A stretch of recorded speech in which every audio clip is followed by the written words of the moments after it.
राम राम जी। तो दोस्तों, आज एक संत शायर के जो कुछ लफ्ज़ हैं उन पे चर्चा करेंगे कि सहारा ना देती अगर मौजे तूफ़ान, डुबो ही दिया था मुझे ना खुदा ने। तो एक संत शायर ने काफ़ी अच्छी बात कही है कि अगर ये मौजे तूफ़ान, ये समुंदर की लहरें मुझे सहारा ना देती तो नाखुदा कहते हैं मल्लाह को जो नाव चलाता है, तो उस मल्लाह ने तो मुझे डुबो ही दिया था। तो इस पे एक मुझे घटना याद आती है जो संत सिंह मस्कीन जी अक्सर सुनाया करते थे। वो कहते थे कि एक बार वो ओंकारेश्वर के पास गुरुद्वारा साहिब में गए हुए थे, तो उनको वापस जाना था। तो जिस गुरुद्वारा साहब से वो आए थे, बीच में एक नदी थी, तो बरसात काफ़ी हुई, वो काफ़ी उफान पे आ गई। तो बाकी जो नाविक थे उन्होंने तो जाने से मना कर दिया। एक काफ़ी बुजुर्ग नाविक थे, उन्होंने मस्कीन जी से कहा कि आपको और आपके मित्र को मैं पार पहुंचा देता हूं, और जाना बहुत ज़रूरी था। तो उनको भी यकीन था कि ये पुराना मल्लाह है, इतने विश्वास से कह रहा है तो हमको पार लगा ही देगा। फिर जब उनकी कश्ती बीच नदी में पहुंच गई तो काफ़ी बड़ी लहर आई। उस लहर में जो चप्पू था उस मल्लाह के हाथ में, वो भी उस नदी में गिर गया। तब वो बड़ा डर गया नाविक, और मस्कीन जी और उसके मित्र भी डर गए। तो मस्कीन जी को उनके मित्र ने कहा, आज तो हम उड़ा ही रह जाते हैं तो ही ठीक था। मस्कीन जी कहते, ये तो निर्णय लेने का समय नहीं है, अब तो जहाँ परमेश्वर ले जाए वहाँ ले जाए। परमात्मा हमें यहाँ लेके आया है तो कुछ उसका मोटिव होगा। तो फिर उनको क्रोध भी बढ़ाया उस बूढ़े नाविक पे कि अगर वो नहीं लेके जा सकता था तो ऐसे ओवर कॉन्फिडेंस में बात करने की ज़रूरत थी क्या थी, लेकिन तब कुछ भी नहीं किया जा सकता था। तो मस्कीन जी बताते हैं कि जिस बड़ी लहर के कारण मल्लाह के हाथ से जो चप्पू था वो नदी में गिर गया, उसी लहर ने उनको किनारे पे लगा दिया। और जब किनारे पे उतरे तो मस्कीन जी कहते हैं, मेरे मुंह से ये बोल अचानक निकल गए, सहारा ना देती अगर मौजे तूफ़ान, डुबो ही दिया था मुझे ना खुदा ने। तो इसका क्या अर्थ है, हमारे जीवन में भी कभी कभी मुश्किलें आ जाती हैं, कठिनाइयाँ आ जाती हैं, और कठिनाइयाँ भी ऐसी होती हैं कि जिनको देख के हमारी आंखों से आंसू छलक पड़ते हैं। तो तब हम परमात्मा की तरफ दोषारोपण करते हैं या कहते हैं कि ये परमात्मा, ये तूने क्या कर दिया। ये जो शब्द हैं, इसका मतलब है कि परमात्मा नादान है, उसको समझ नहीं है। जिसने इंसान को बनाया है, जिसने धरती सूरज चांद बनाए हैं, उसको समझ नहीं है, और हमको उस परमात्मा से ज़्यादा समझ है, जो हम उसको बोल रहे हैं कि ये तूने क्या कर दिया। कबीर जी कहते हैं, अपने कर्मों की गत मैं क्या जानूँ, मैं क्या जानूँ बाबा रे, कि मैं अपने कर्मों की गति नहीं जानता कि किस कारण से मैं गरीब जुल्हा हुआ हूँ, किस कारण से कष्ट भोगे हैं मैंने, दुख भोगा है। तो कबीर जी का अर्थ ये था कि हमारे जीवन में जो अचानक से कष्ट क्लेश आ जाते हैं, उनके बारे में हमको नहीं पता होता या हम नहीं जानते। उनके बारे में वो परमात्मा ही जानता है जिसने वो कष्ट दिए होते हैं, क्योंकि हमारे कर्म कैसे हैं हम नहीं जानते।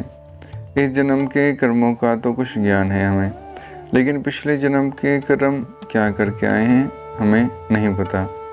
तो उसका भी लेखा जोखा तो देना पड़ेगा ही।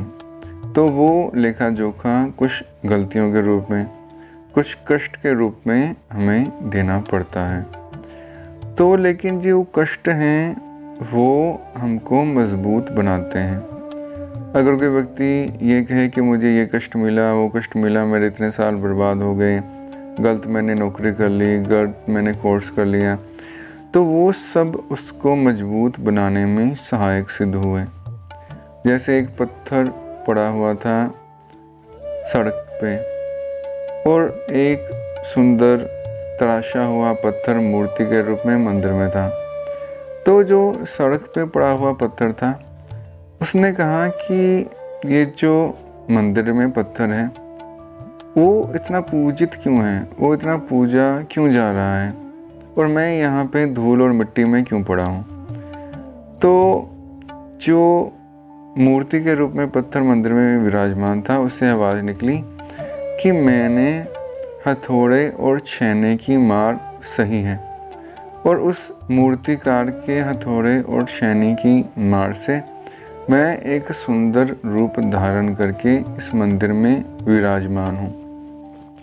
तुमने मुझ पर चढ़ते हुए फूल तो देख लिए, चंदन तो देख लिया, लेकिन तुमने ये नहीं देखा कि यहाँ तक पहुँचने के लिए मैंने कितना कष्ट सहा है। तो फिर वो जो पत्थर था सड़क पे पड़ा हुआ, उसे ज्ञान हो जाता है कि अगर मैं यहाँ हूँ तो मैंने कोई कष्ट नहीं सहा, कोई तपस्या नहीं की, और अगर वो मंदिर में पूजित हो रहा है तो उसने काफ़ी कष्ट सहन किया है। तो कष्ट सहन करके ही हम आगे बढ़ सकते हैं। तो जैसे एक जो बम्बू ट्री होता है, तो वो अक्सर आप सुनते हैं कि जंगल में आग लग जाती है। तो अक्सर आग कैसे लगती है कि जब जो बैम्बू ट्रीज होते हैं वो खोखले होते हैं, तो वो आपस में जब घर्षण करते हैं तो उनमें से आग की चिंगारियाँ निकलने लगती हैं। लेकिन उस ट्री में से जब आग निकलती है तो काफ़ी ज़्यादा नुकसान कर देती है। लेकिन जब उसका बीज आप बोते हैं तो 5 वर्ष तक कुछ भी अंकुरित नहीं होता, काफ़ी कम ग्रोथ होती है, और 5 वर्ष के बाद अगले 2-3 सालों में उस बम्बू ट्री की जो शाखाएं हैं वो 30-40 फुट तक भी ऊंची हो जाती हैं। और अगर कोई दूसरा पौधा लगाएंगे तो 5 वर्षों में वो 10-15-20 फुट तो हो ही जाएगा।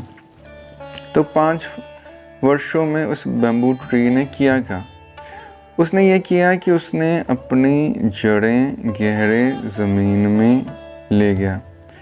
तो गहरे ज़मीन में अपनी जड़ें ले जाने के कारण वो 40-50-60 फुट की ऊंचाई तक पहुंच गया, और उससे अधिक भी। तो आप अपने जीवन में भी ऐसा मान लीजिए कि जो कष्ट आपको मिले हैं वो आपकी जड़ें ज़मीन में गहरी हो रही हैं। अगर जड़ें ज़मीन में गहरी होंगी तो ही शाखाएं आसमान की तरफ जाएंगी, ऊंची ऊंची मंजिलों को तय कर सकेंगी। जैसे एक आम कहावत है कि अगर बुनियाद ही मजबूत ना हो तो मकान पायदार कैसे बनेगा। तो अगर किसी को 15, 20, 25 मंजिल का मकान बनाना है तो उसको बुनियाद काफ़ी मजबूत चाहिए, काफ़ी गहरी उसको अपनी नींहें डालनी होंगी।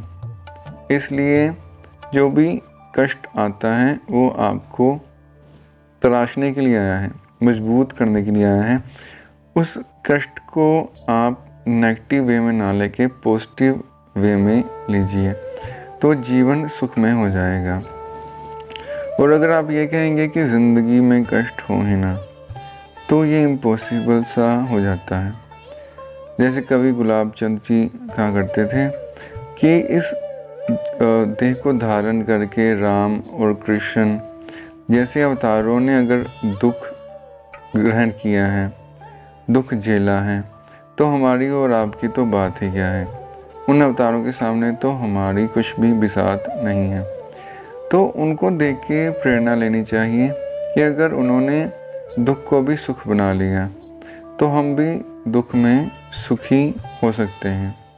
जैसे गुरबानी का एक पवित्र शब्द है कि सुख आवे ता तुते राधा, दुख भी तुझे ध्याई। भुख आवे ता इत्थी राजा दुख विच सुख मनाई। तो गुरबाणी के इस पावन शब्द में ये कहा गया है कि अगर सुख आए तो तुम्हारी आराधना मैं करूँगा, लेकिन अगर दुख आएगा तो भी तुम्हारी ही आराधना करूँगा। और अगर मेरे जीवन में कष्ट आएगा, भूख आएगी, क्लेश आएगा, तो इसमें भी सुखी रहूँगा। अगर आपका मन मानता है तो दुख है, और अगर आपका मन नहीं मानता तो दुख नहीं है। ये सारी खेल मन की ही है। तो अपने मन को इतना मजबूत कर लीजिए कि बड़े से बड़ा दुख भी आए तो वो भी आपको कुछ कष्ट ना दे सके। धन्यवाद।